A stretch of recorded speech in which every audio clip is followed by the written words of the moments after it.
Hi friends, welcome to my channel Gnanshi's world. అందరు ఎలా ఉన్నారు? మేమైతే చాలా బాగున్నాం. మీరందరు ఎలా ఉన్నారో కామెంట్ చేయండి. ఈరోజు వీడియో ఏంటంటే సెకండ్ డే మా వినాయకుడి దగ్గర పూజ ప్రాసెస్ అంతా చూసేయండి. నెక్స్ట్ అయితే ఇక్కడ నేను పూజ రూమ్ అయితే కింద మొత్తం క్లీన్ చేసుకుంటున్నాను. క్లీన్ చేసుకొని మంచిగా క్లాత్ తోటి జల్లీ క్లాత్ తోటి తూడ్చి ముగ్గేసుకున్నా. నెక్స్ట్ ఇంకా మా గణపయ్య కోసం ఇంకా దండ కూడా వచ్చేస్తున్నా. చెప్పాను కదా నిన్న వీడియోలో ఆల్రెడీ. మా చిట్టి గణపయ్య కోసం అయితే నేను ఇంట్లోనే పూలతోటి మాల గుచ్చి దండ వేస్తున్నా అని. నెక్స్ట్ అయితే ఇంకా పూజ స్టార్ట్ అయ్యే ముందు మేమైతే కాళ్ళకు పసుపు పెట్టుకుంటున్నాం. పసుపు పెట్టుకొని పూజ స్టార్ట్ చేస్తాం. ముందైతే మా ఇంటి మహాలక్ష్మి మా అమ్ములతోటి స్టార్ట్ చేసినాం పసుపు పెట్టుకొని. నెక్స్ట్ నేను మా నాన్నమ్మ ఒకరి తర్వాత ఒకరిని పెట్టుకొని పూజ అయితే స్టార్ట్ చేసేసాం.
ఏం కోరుకున్నావు సార్ నువ్వు దేవుణ్ణి?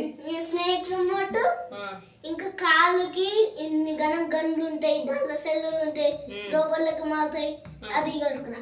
నువ్వు అమ్ములు నువ్వేం కోరుకున్నావు దేవుణ్ణి పూజ చేసి? గణేషుని ఏం కోరుకున్నావు? అట్లా సిగ్గుపడాలని కోరుకున్నావా? నువ్వు చదువుకుంటాను కోరుకోలే? మంచిగా చదువుకోవాలని కోరుకోలే? వద్దు మనకి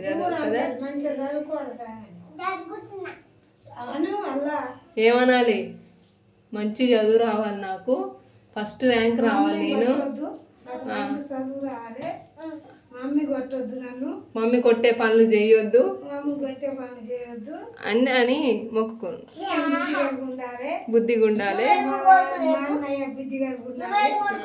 నేనేం లేదు, మా ముసలికి మంచిగా ఉండాలి అని కోరుకున్నా.